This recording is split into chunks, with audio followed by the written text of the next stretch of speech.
Bien. Alors, content d'être avec vous. J'ai compris que vous êtes assez nombreux finalement.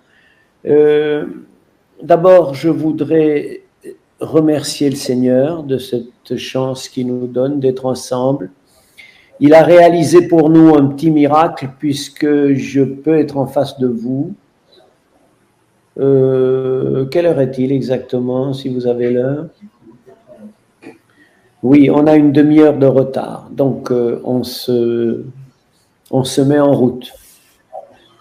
L'idée de ce moment de rencontre, c'est une formation.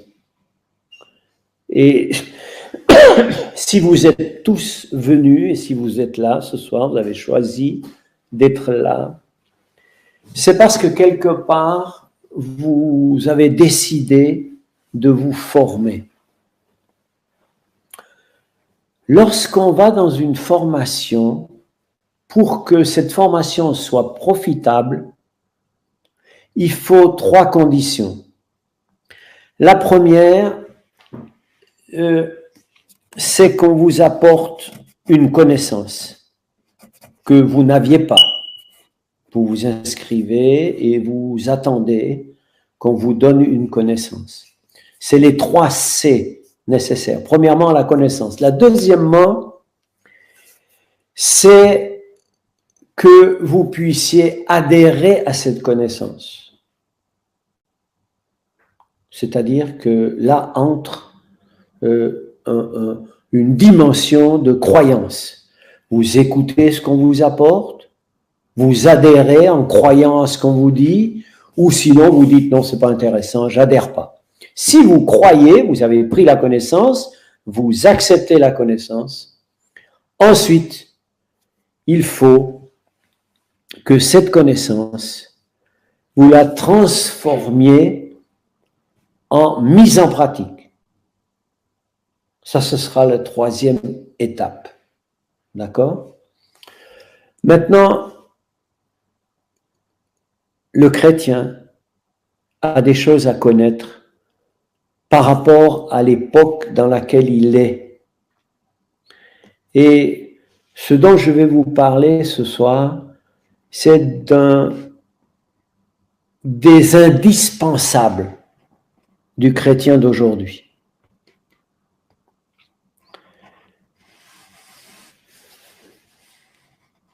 Le chrétien doit savoir certaines choses. D'abord, le temps dans lequel nous vivons. On vit dans le contexte du grand conflit qui a commencé depuis la création, mais maintenant, nous sommes arrivés à un point où Satan se prépare pour le dernier conflit. Dans Apocalypse 12, que je vous montre, on nous donne un avertissement. On nous dit, ceux qui sont dans les cieux, vous pouvez vous réjouir, mais ceux qui sont sur la terre, c'est pas la fête. Malheur à la terre, car le diable est descendu, animé d'une grande colère, sachant qu'il a peu de temps. L'ennemi, lui, sait qu'il a peu de temps. Mais il y a pas mal de chrétiens qui vivent comme s'ils avaient tout leur temps. Première chose, Satan, pourquoi il a une grande colère? Parce que Satan a subi plusieurs échecs répétés au cours de l'histoire.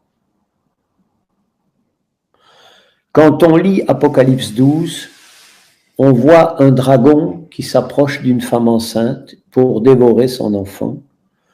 Satan attendait de pied ferme Jésus pour, si possible, arrêter d'emblée le conflit et le tuer dès la naissance par Hérode. Premier échec. Ensuite, durant toute la vie de Jésus, il l'a poursuivi dans le désert. Deuxième échec. Ensuite, à la croix, il a dit à Jésus, mais quand même, si tu es vraiment le Fils de Dieu, descends de la croix. Encore un échec.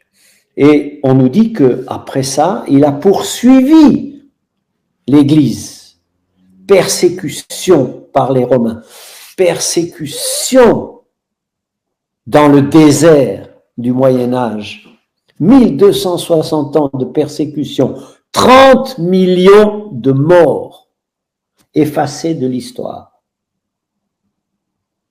La papauté, sous l'influence de l'ennemi, a tout essayé pour effacer les traces de l'Église chrétienne. Mais on nous dit qu'il a lancé comme un fleuve sur la femme dans le désert, mais qu'une terre est venue la secourir et tous les chrétiens ont pu trouver refuge en Amérique. Juste au moment où la bête a reçu sa blessure mortelle. Encore un échec de l'ennemi. Alors dans Apocalypse 12, on nous dit que Satan est hors de lui. Il fut irrité contre la femme et s'en alla faire la guerre au reste de sa postérité. On va parler du reste plus tard. Vous voyez que la Bible ne fait plus mention de la femme. Il fait mention d'une catégorie spéciale qui émerge à la fin des temps, le reste. Et Satan se focalise à un moment particulier de l'histoire sur cette catégorie particulière qu'est le reste. Ça, c'est Satan. On pourrait dire que, d'ailleurs, si on étudie les trompettes, nous sommes dans la 6e trompette, où Satan rassemble tout le monde entier. Et l'idéal pour l'ennemi, ce serait de se retrouver sans personne qui attend le retour du Christ. Quand Jésus vient, Satan pourrait dire, tu viens faire quoi? Ils sont tous à moi. Et c'est la raison pour laquelle Satan est en train d'essayer de bien détecter le reste pour l'anéantir.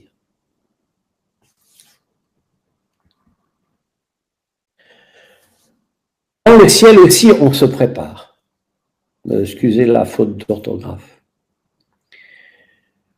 Dans le ciel, on voit dans la prophétie de Daniel 7, que vous connaissez. Dans Daniel 2, vous avez la grande statue. Dans Daniel 7, on reprend tous les royaumes. Après l'Empire romain, on a la Rome papale. Et puis, à un certain moment, après le défilement de tous les royaumes, la prophétie s'interrompt brutalement et on change d'image, comme dans un film, et on se retrouve au ciel en train de placer des trônes. Ça n'a plus rien à voir avec la terre. À un certain moment de l'histoire, dans le ciel, on se prépare. On se prépare à quoi? Eh bien, c'est la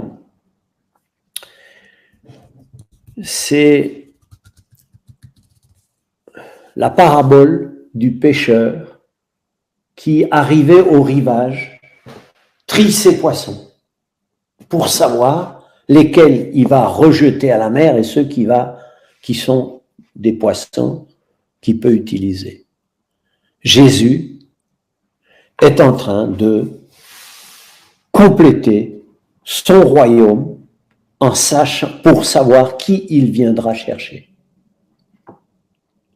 Dans la prophétie de 2300 soirs et matins, on date exactement à l'automne 1844 le début de cette scène du jugement, où on place des trônes et où on voit des milliers, des millions d'anges qui assistent à ce jugement. Jésus aussi compte ceux qui pourront subsister lors de sa venue. ce sont les 144 000 qui seront debout sur la mer de verre. Satan prépare les siens, Jésus prépare les siens. En 1844, on a commencé par Adam et tous ceux qui ont suivi, qui ont été fidèles. Et maintenant, nous sommes dans la période qui correspond au niveau du sanctuaire, au grand jour des expiations. Jésus nous représente, me représente, devant des millions d'anges qui me regardent pour savoir comment Jésus va se débrouiller pour me faire entrer au ciel. Est-ce que mon caractère a quelque chose à voir avec ce qu'il faut pour entrer au ciel? Est-ce que je ressemble tellement à Jésus que tout le monde est capable de dire oui, vraiment, il est transformé, il est digne, il peut faire partie? Vous imaginez ce que ça veut dire? Si en direct, pendant que je passe en jugement, imaginez que je doive passer un jugement à Paris pour une affaire quelconque, et qu'on me dise, vous n'avez pas besoin d'entrer au tribunal, vous avez un avocat, c'est lui qui va parler pour vous. Le jour où il plaide ma cause, on entre dans la salle et on dit, il y a un fait nouveau, votre client a été pris à nouveau à flagrant délit et mon avocat est gêné pour me défendre parce que je le déshonore devant l'ensemble du tribunal. Nous passons le jugement en direct et non seulement Jésus, le Père, mais tous les anges ont un rapport de mon ange gardien jour après jour, heure après heure, pour savoir si je fais ce que je veux, quand je veux, ou si je me laisse faire par la volonté de Dieu qui peut me transformer à l'image de Jésus à condition que je lui donne la permission. Ça, c'est le problème de tous les chrétiens. Si vous voulez, le chrétien fervent, il a tendance à vouloir travailler pour Dieu. Je veux travailler pour toi. Mais le chrétien a deux motifs. Quand les disciples ont voulu partir au travail, Jésus leur a dit, il n'est pas question que vous puissiez commencer quoi que ce soit comme travail pour moi avant que vous ayez été transformés par le Saint-Esprit. Et nous travaillons d'abord et nous attendons éventuellement le Saint-Esprit, mais nous avons tendance à commencer le travail sans avoir été transformés d'abord. Et c'est une perte de temps, parce qu'on n'a pas ce qu'il faut. Avant de revenir sur la transformation qui nous concerne, on va voir le contexte mondial. Alors, vous voyez, il y a déjà 3 couches. Il y a la préparation de l'ennemi, c'est le monde invisible, le monde des ténèbres.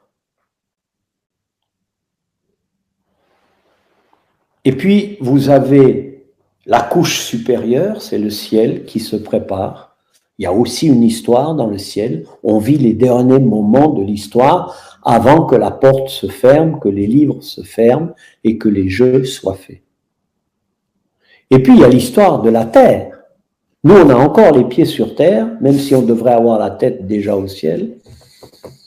Et il y a une prophétie qui est intéressante à considérer, c'est la seule de la Bible, où on nous montre chronologiquement comment ça va se passer jusqu'à la fin. Alors, nous sommes actuellement dans les versets de Matthieu 24, 6 à 8. On est au commencement des douleurs. On nous dit, vous entendrez parler de guerre, de bruit de guerre. Gardez-vous d'être troublés, car il faut que ces choses arrivent. Mais ce ne sera pas encore la fin. Une nation s'élèvera contre une nation, un royaume contre un royaume. Il y aura en divers lieux des famines, des tremblements de terre. Tout cela sera le commencement des douleurs. Et dans le texte qui est l'équivalent de Matthieu, on ajoute dans Luc 21, 11 qu'il y aura des pestes. On sait ce que c'est, on a des infections, des pandémies, on dirait maintenant. On en a eu une qui nous a... On sait ce que c'est maintenant. Des phénomènes terribles et de grands signes dans le ciel.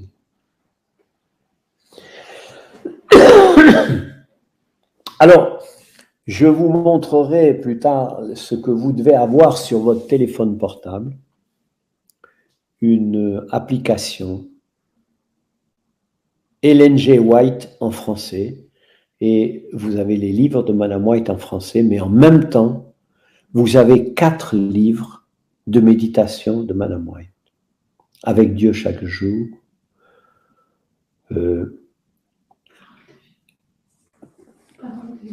Non, c'est Avec Dieu chaque jour. Il parle de l'esprit, la grâce, et il y en a un autre. Ici, c'est Lever les yeux en haut du 20 février. Les épreuves surviendront. D'accord?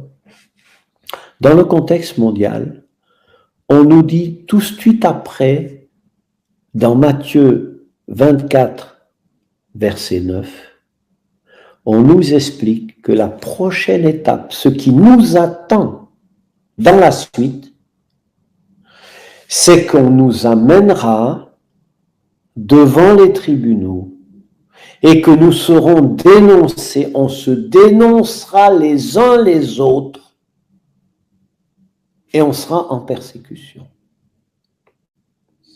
C'est ce que dans le jargon prophétique, on appelle la petite tribulation qui ne concerne que le reste.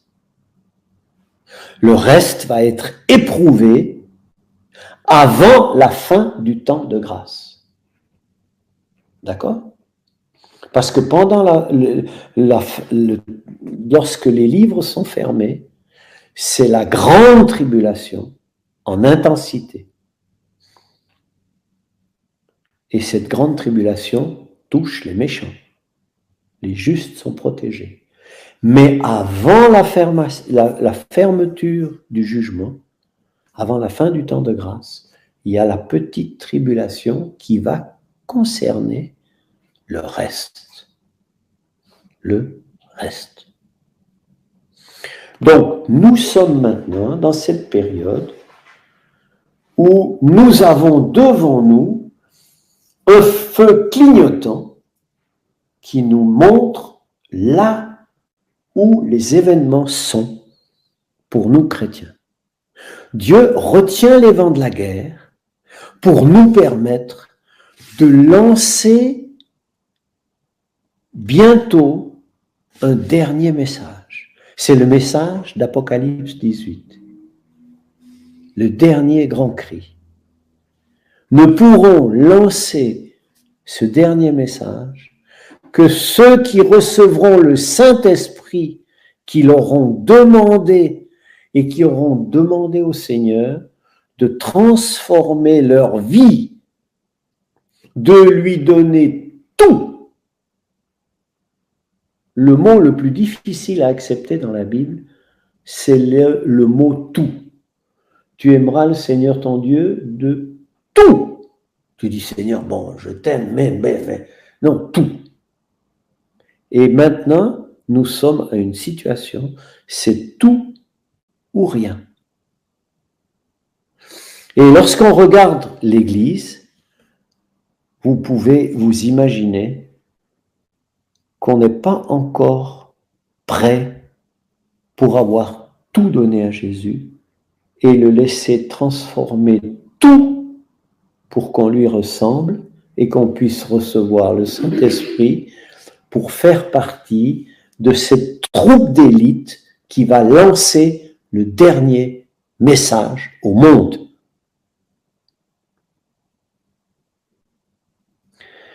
Alors, pour faire partie du reste, parce que les autres, Satan n'a pas de problème. Hein.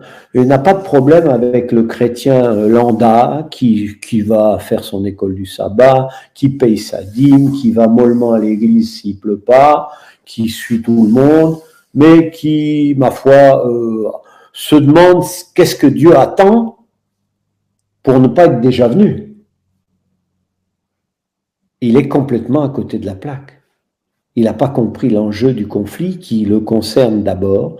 Pendant que Dieu purifie le sanctuaire céleste, nous devons purifier notre sanctuaire.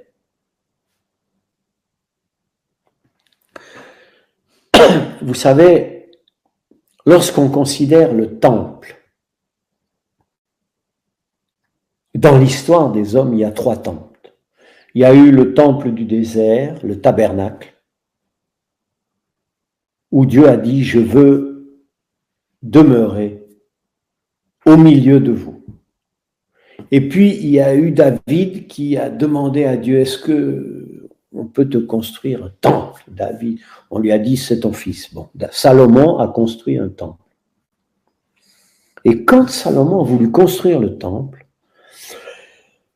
on lui a demandé de tailler les pierres dans la carrière de telle manière qu'à la construction du temple, il n'y ait aucun bruit de marteau. Toutes les pierres étaient numérotées, on les posait les unes sur les autres, et la construction se faisait dans un silence absolu. Vous imaginez le travail. Il fallait tout tailler, numéroter, et remonter numéro par numéro, on ne pouvait plus corriger quoi que ce soit. Et puis il y a un 3e temple, et Dieu a dit, moi, vous pouvez me construire un temple, mais je n'habite pas dans un temple fait de main d'homme. Dieu veut habiter dans notre temple, à nous. Et il ne vient plus habiter au milieu de nous, il veut habiter en nous.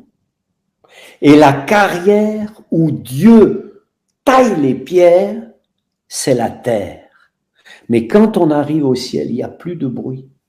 Nous sommes des pierres vivantes qui allons être installées pour que son temple complet soit parfait, comme une épouse qui s'est préparée pour son époux parfaite. On ne va pas raboter le caractère bergère qui n'a pas fini sur terre. Non, non, non, non, non, non, non. Nous partons avec un caractère taillé par Jésus, avec nos spécificités, mais taillé par Jésus, sur terre. Il n'y a pas d'étape intermédiaire, de purgatoire, pour finir de raboter ce qui n'a pas été fait ici. Voilà l'image que Dieu avait donnée à Salomon pour qu'on comprenne le travail qui doit être fait en nous avant de partir pour faire quoi que ce soit pour Dieu. Et vous voyez combien de fois on part au travail pour Dieu alors qu'on a notre sale caractère, nos mauvaises réactions, nos calomnies, nos petits péchés, enfin bref, chacun se connaît et Dieu nous connaît. Donc il faut qu'on comprenne qu'on ne peut pas se permettre de perdre encore du temps. Normalement, nous devrions nous tenir prêts. Il y a une différence entre se préparer et se tenir prêt. Lorsque vous avez un bus à prendre à 8 heures le matin pour aller au travail, vous vous préparez à la maison et à un moment, au bord de la route, vous êtes prêt, vous attendez le bus. Vous ne pouvez pas ouvrir la fenêtre et dire au bus, je finis ma douche, attends-moi. Non, non, non, le bus, il part à telle heure. Il y a une étape où on se prépare et une autre étape où on se tient prêt. Donc, il est urgent que nous prenions notre préparation au sérieux. On y reviendra. se laisser transformer. Ça, c'est notre étape à nous. C'est la 4e étape. Alors, il y a l'histoire au ciel, il y a l'histoire de Satan, il y a l'histoire du monde, et il y a mon histoire à moi. Dieu m'a pris parce qu'il m'a aimé et il m'a prédestiné pour passer l'éternité avec lui. Il a un plan. Tout est un don.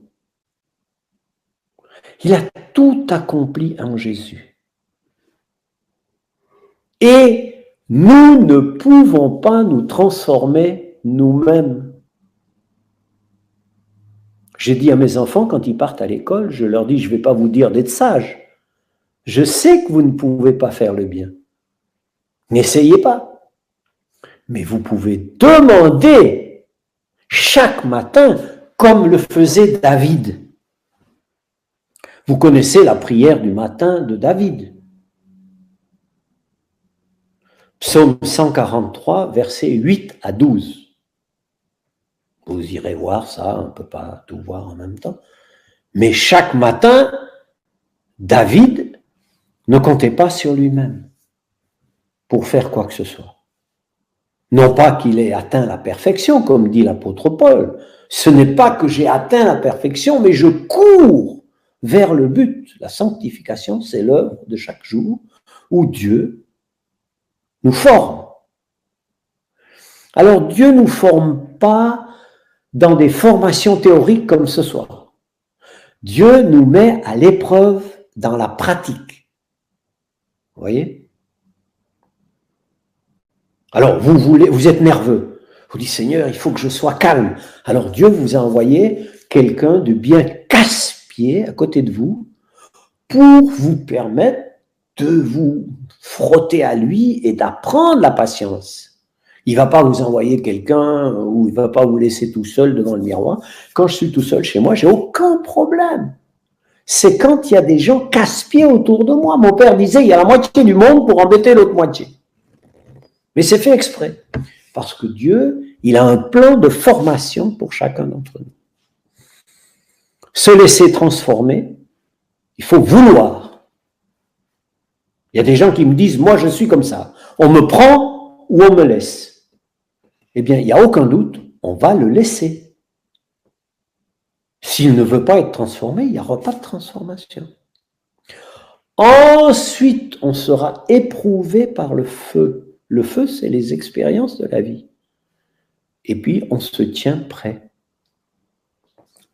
Dans 1 Pierre, on nous dit, afin que l'épreuve de votre foi, plus précieuse que l'or périssable, qui est éprouvé par le feu, ait pour résultat la louange, la gloire, l'honneur, lorsque Jésus apparaîtra. Alors, vous savez qu'on vit dans un monde où chacun veut paraître. C'est le look qui compte. Mais pour Dieu, ce n'est pas le paraître, c'est l'être. Dieu regarde au fond. Ce qui intéresse Dieu, c'est quelle est ma motivation. Et d'ailleurs, on a un problème. La dernière église, la Odyssée, Dieu nous dit qu'on est plutôt complaisant à notre égard, on se croit riche. Et il dit alors que tu ferais bien d'acheter de moi de l'or éprouvé par le feu, des vêtements, que tu sois vêtu, etc., etc. Donc, lorsqu'on s'approche de Dieu humblement, Dieu sait comment nous montrer qui nous sommes. C'est pas le moment de se rouler par terre désespéré, c'est de dire à Dieu, commence le travail, fais-le pour moi. Et c'est un travail d'une bataille personnelle qui se gagne à genoux. D'accord? Alors dans Daniel 12, on nous parle de ce qui va se passer, qui arrive devant nous là. Plusieurs seront purifiés, blanchis, épurés. Ça, c'est ce qui va toucher le reste. Il va s'en aller à la bataille avec le Saint-Esprit et il va passer à travers le feu. On va étudier les prototypes du reste dans la Bible et vous verrez qu'ils sont passés à travers le feu aussi. Les méchants feront le mal et aucun des méchants ne comprendra. Mais ceux qui auront de l'intelligence comprendront. Un jour, je prenais le taxi à Paris d'une gare à une autre et en discutant sur les histoires du monde, le conducteur de taxi me dit « Je ne sais pas où on va, mais on y va ». Donc, il a la sensation que le monde est parti en vrille. Malheureusement, il sent qu'on y va, mais il ne sait pas où. Les méchants, aucun des méchants ne comprendra. Par contre, ceux qui ont de l'intelligence, ils comprennent le moment dans lequel on vit, où on est de l'histoire du monde, et qu'est-ce qui arrive après. Et en plus, on a de la chance parce qu'on connaît à l'avance la fin du match. D'accord? Mais la position que nous aurons, imaginez 2 équipes de foot. Chaque équipe a des supporters. Satan a les siens, Jésus a les siens. On va dans les tribunes de l'équipe qu'on va soutenir. Mais on prend le billet et on va dans les tribunes avant le match. La position que nous aurons lorsque le dernier conflit aura lieu et que Jésus reviendra, se décide maintenant. Nous ne pourrons pas, à l'instant d'après, descendre à la mi-temps et dire « je vais changer l'équipe ». Non. Vous choisissez votre camp maintenant et ça déterminera la place que vous aurez lorsque Jésus reviendra, qui vous dira « Venez, bon et fidèle serviteur ». Ou les autres, je ne vous connais pas. Qui pourra soutenir le jour de sa venue? Qui restera debout quand il apparaîtra? Car il sera comme le feu du fondeur, comme la potasse du foulon. Il s'assiera, il fondra, purifiera l'argent, purifiera les fils de Lévi et les épurera comme on épure l'or et l'argent. Et ils présenteront à l'Éternel des offrandes avec justice. Alors l'offrande de Jérusalem et du Juda sera agréable à l'Éternel, comme aux anciens jours, comme aux années d'autrefois. Donc, si on résume, il y a 4 couches de l'histoire qui sont en train d'évoluer devant nos yeux. Dans le ciel, on compte ceux que Jésus pourra venir chercher.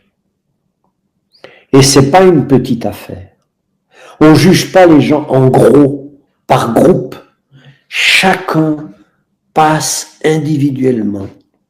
Et Dieu ne considère pas nos actions seulement, mais les motivations de nos actions. Satan lui-même est animé d'une rage et il veut nettoyer la planète. Il veut rassembler la planète entière. Et puis, individuellement, dans le monde, les méchants ne savent pas où ils vont. On a même entendu ces derniers temps qu'on devrait se préparer pour la guerre. Vous imaginez? Comme si on n'avait pas assez eu de guerre avec les 2 dernières guerres du XXe siècle. On nous explique qu'il faudrait, et les Suédois ont dévalisé les magasins il y a quelques semaines pour faire des réserves pour la guerre. Je trouve ça hallucinant. Je veux dire, on n'a rien d'autre chose à faire. Donc, on entend partout, les gens ne savent pas, ils s'imaginent qu'il y a... Mais Dieu retient les vents de la guerre. Si Dieu n'intervenait pas, ce serait déjà une catastrophe. Mais la Bible dit que ce n'est pas une guerre nucléaire qui va détruire la Terre. Non, non, non, non, non. L'histoire terrestre est bien planifiée par le Seigneur et tout se déroule selon le plan. Mais moi, au milieu, avec la connaissance que j'ai de ces événements, j'ai mon histoire personnelle où je suis obligé maintenant de prendre position.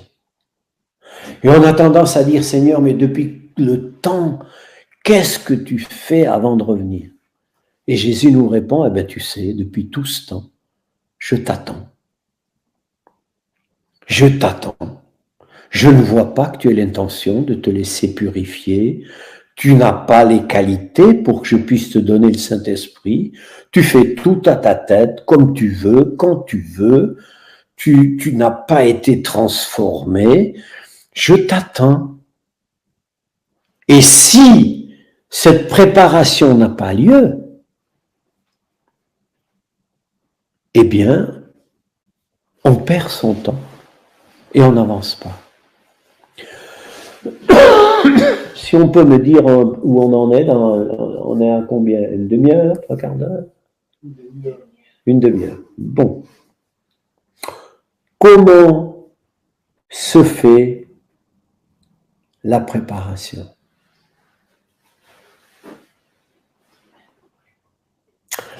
La préparation se fait par la contemplation. On est transformé parce qu'on contemple.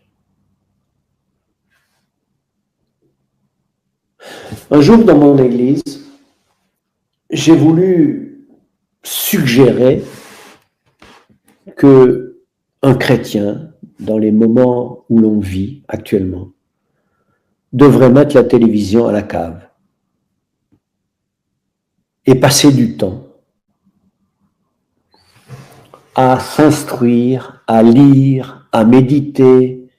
Vous savez que pendant le grand jour des expiations, quand on nettoyait à la fin de l'année les péchés du peuple, tout péché qui aurait été oublié, négligé et qui serait resté accroché,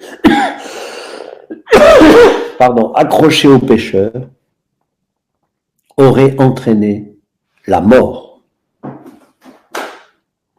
Tous les péchés qui sont mis au bénéfice de Jésus sont effacés.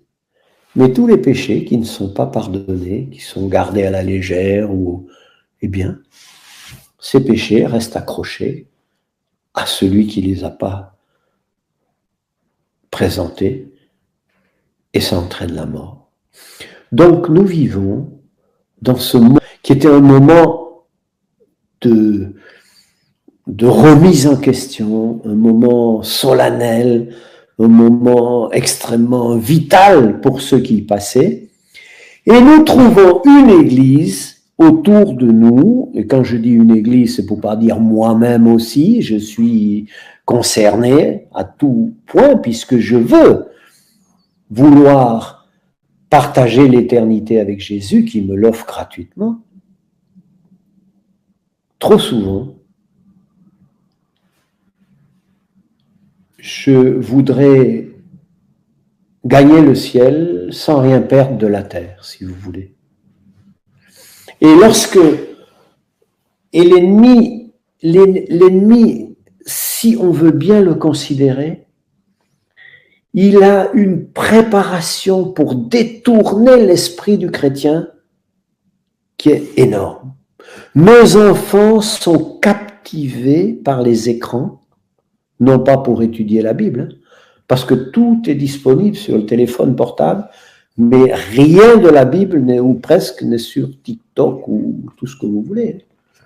Donc nos enfants sont captés par les jeux vidéo, les écrans, par les échanges de groupes sociaux. Et pour que nos enfants étudient la Bible, il faut s'accrocher. Maintenant, j'ai remarqué, l'année dernière, je ne sais pas si c'est cette année comme ça, mais il y a un certain temps, il y a des émissions que les adventistes, comme tout le monde, aiment bien regarder, c'est The Voice. Parce que The Voice, c'est des chansons, c'est pas méchant. D'accord, c'est pas méchant. Mais Satan a mis The Voice le vendredi soir. Oui, c'est par hasard. Il n'a pas mis le dimanche soir, non, non, le vendredi soir. Alors, bien entendu, le vendredi soir, c'est sabbat, mais il y a The Voice. Non. Mes amis, je vais vous dire une chose. À un moment, j'espère qu'il ne sera pas trop tard, il faudra qu'on fasse des choix dans notre vie pour savoir quelle est la priorité. Sinon, on perd son temps. Complètement. C'est tout ou rien. D'accord? Lorsqu'on a fait le choix, et ce choix, malheureusement, il arrive dans la vie du chrétien, parce qu'on ne peut pas imaginer la patience de Dieu et l'amour de Dieu. Dieu nous attend durant toute notre vie. On peut arriver à 99 ans et demander à Dieu pardon. Il est prêt à nous pardonner. Mais c'est un risque d'attendre cet âge-là parce qu'on peut partir avant.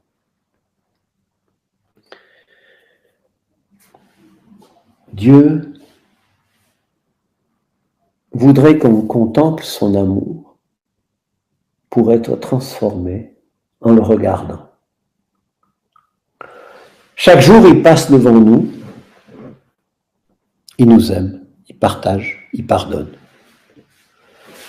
Et il voudrait qu'on puisse refaire l'exercice après lui, de mieux en mieux, à force qu'on le répète au cours de la vie. L'effort du chrétien ne doit pas être un effort sur lui-même pour tenter de faire le bien, pour pouvoir se présenter ensuite devant Dieu en lui disant « Seigneur, tu as vu, belle journée, hein ?» Non. On nous dit ici, c'est dans la tranquillité et le repos que sera votre salut, dans le calme et la confiance que sera votre force. Mais vous ne l'avez pas voulu. Si vous voulez, il y a un autre verset de Jérémie que je ne vous ai pas donné qui dit, ou d'Ésaïe, Ésaïe 23, verset 12, si je me trompe, qui dit « Tout ce que nous faisons, ô Éternel, c'est toi qui l'accomplis pour nous. » Dieu nous donne la repentance. Ensuite, il nous donne la croyance pour qu'on pense qu'il a la possibilité, lui, de nous transformer. Et ensuite, la troisième C dont on parlait tout à l'heure, connaissance, croyance, c'est le changement. Vous allez dans une formation, vous avez appris des choses, vous y croyez, mais quand vous rentrez chez vous, si vous ne changez rien du tout dans votre vie, vous avez perdu votre temps. C'est comme si vous achetez un livre, vous avez des bibliothèques entières, des livres formidables, mais vous n'avez jamais rien changé dans votre vie. Vous connaissez toutes les recettes du monde, vous avez même donné des cours aux autres, mais rien n'a jamais changé dans votre assiette. Eh bien, vous serez malade comme les autres. Et ce n'est pas Dieu qui l'a voulu, mais vous avez fait que les deux premières parties, connaissance, croyance, mais pas de changement. Le changement est impossible, il faut le demander à genoux pour que Dieu intervienne, pour nous donner la force. Il y a beaucoup de chrétiens qui confondent la volonté avec le changement. La volonté, c'est le volant de la voiture. Vous dites, je veux tourner à droite. Et vous dites au Seigneur, voilà, j'ai décidé, je veux te suivre.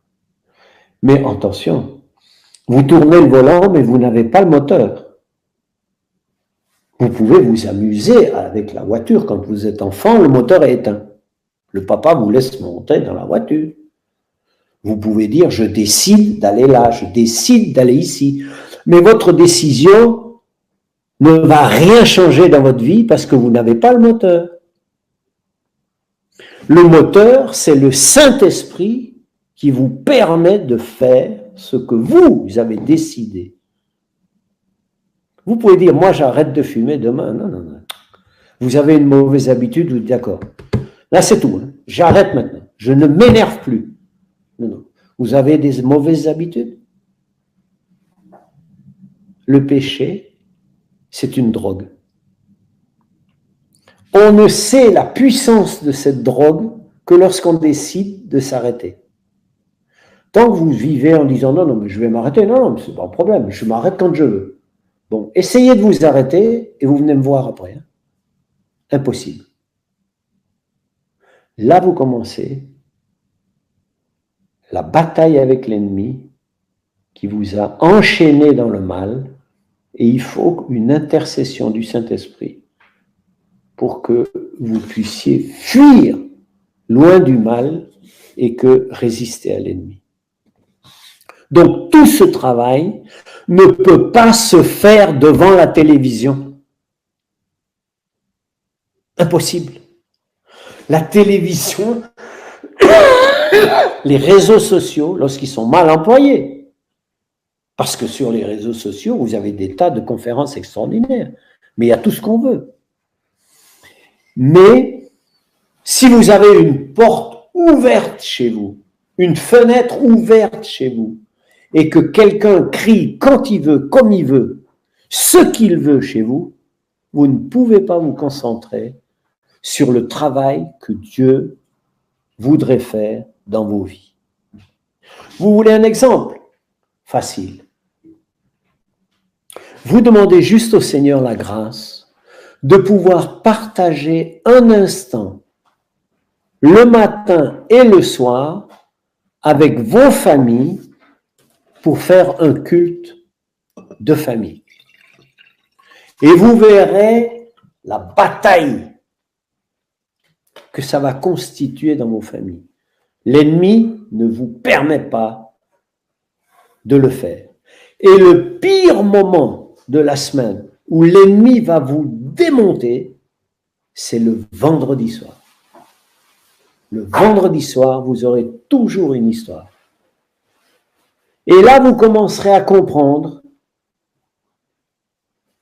comment le conflit, il est arrivé à l'intérieur de vous, parce qu'il n'y a jamais de guerre sans un territoire à conquérir. On n'a jamais vu des gens qui se font la guerre par plaisir, ils se font la guerre pour conquérir un territoire. Et Satan veut conquérir un territoire, Jésus veut le reprendre. Et ce territoire, c'est notre cerveau. Qui va dominer sur notre cerveau? Est-ce que je me laisse enchaîner par l'ennemi? Ou est-ce que je donne la permission à Jésus de me libérer et de me montrer le meilleur chemin? Ça, c'est le combat de notre vie. Mais le combat se fait à genoux, dans la tranquillité, le repos, la certitude que Dieu est tout-puissant et qui peut tout faire pour moi, en moi, et qu'il a même prévu un programme pour moi de formation, jour après jour. Si bien que mes intentions, mes projets, mes programmes, mes vacances doivent être complètement soumis à la volonté de Dieu. Parce que de moins en moins, on aura la latitude de faire ce qu'on veut. Soit on fera ce que Dieu veut, soit on fera ce que l'ennemi veut. Donc, c'est un indispensable. C'est un indispensable. Je vais conclure. On reviendra. J'aurai encore une méditation avec vous où là, on va prendre des exemples précis et où on va parler d'un mot qui n'aime pas entendre, mais qui est le préalable au travail pour Dieu. Ce mot, c'est l'obéissance. Mais pour ce soir, Je vais conclure en vous disant que lorsque on s'approche de Dieu, on doit découvrir d'abord son amour à notre égard, sa patience, sa douceur, si bien que on acquiert une parfaite confiance en lui, qu'il nous aime et qu'il nous pardonne. Et qu'il a un plan pour nous. On n'est même pas obligé de faire un plan. Il a déjà un plan pour nous. Mais il nous faut avoir la volonté, non pas de faire, mais de se laisser faire. Je vous donne un exemple. Une responsable de santé d'une église m'appelle un jour en disant « Docteur, on a un programme, on a l'intention d'aller dans les quartiers et de faire une évangélisation par la santé. Est-ce que tu voudrais nous aider ?» Je lui dis « Mais c'est une bonne idée. Mais pour ma part, on va aller dans les quartiers et on va leur parler de la santé, on va leur parler forcément d'alimentation, de style de vie, si vous voulez.